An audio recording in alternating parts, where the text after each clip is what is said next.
સૌથી પહેલાં તો આપણે લંબાઈ લઈશું. લંબાઈના માપ લેતા પછી 2 ઉમેરવાના હોય, એટલે 25 લંબાઈ છે ને આપણે 27 2 ઉમેરશું એટલે 27 થાય. પછી આપણે શોલ્ડર લેવી, શોલ્ડરના અડધા કરીને અડધો ઉમેરવાનો, એટલે આપણે 6.5 લઈ. પછી ત્યાંથી શોલ્ડર જ્યાં લીધા હોય ત્યાંથી જ બગલ લેવાની. બગલ આપણે 6 રાખશું, બગલ જેટલી હોય એટલી જ આવે. પછી જ્યાં બગલ લીધી છે ત્યાંથી છાતીનું માપ લેવાનું, છાતીમાં 1.5 ઉમેરવાના, એટલે આપણી છાતી કેટલી છે 6.5 આવે ને એમાં 2 ઉમેરીએ એટલે 8 આવે. છાતી ત્યાંથી આવી પછી ત્યાંથી નાનું માપ હોય તો 5 ઉતારવાના, નકર 6 ઉતારવાના, ખાલી નિશાન જ લેવાનું. પછી જ્યાં આપણે 6 ઉતર્યા ત્યાંથી કમરનું માપ લેવાનું. કમરમાં 1.5 ઉમેરવાના હોય, એટલે આપણે કમર 6 છે તો 6.5ની નહીં 7.5ની રાખશું. 1.5 ઉમેરવાના હોય ને આ બેને પછી જોઈન્ટ કરી દેવાનું. પછી ત્યાંથી ઊભી સીટ લેવાની. આપણે અત્યારે ઊભી સીટ 12 રાખીએ.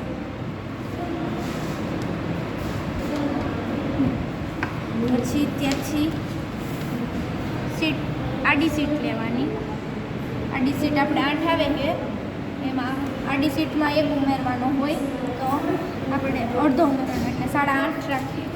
પછી આ બેને પાછું જોઈન્ટ કરી દેવાનું. પછી આપણે અહીંથી લઈ ઘેરની લંબાઈ પહોળાઈ, ઘેરની પહોળાઈ આપણે ત્યારે 9.5 છે, 9.5ની રાખીએ. પછી આને અહીંથી આમ જોઈન્ટ કરી દેવાનું. હવે આપણે લઈએ ગળું,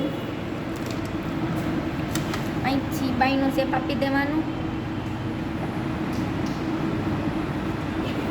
પછી હવે આપણે ગળું લઈએ. ગળું ઉપર આપણે 2નું રાખશી. નીચે પહેલાં ગળાની લંબાઈ આપણે 5 રાખીએ. પછી નીચે 1.5નું ગળું રાખીએ. પછી આને અહીંથી આમ જોઈન્ટ કરી દઈ.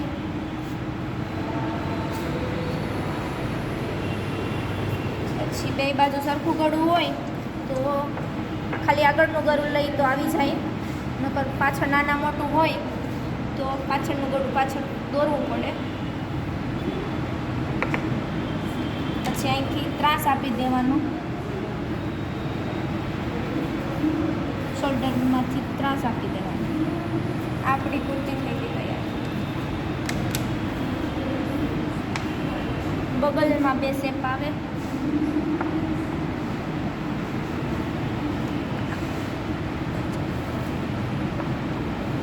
એક આગળનું અને એક પાછળ. આપણી કુર્તી થઈ ગઈ. મારી શાળાનું નામ ગવર્મેન્ટ ગર્લ્સ હાઈસ્કૂલ જુનાગઢ. મારું નામ ગોરાશા લક્ષ્મી કાંતિભાઈ. હું ધોરણ 10માં અભ્યાસ કરું છું.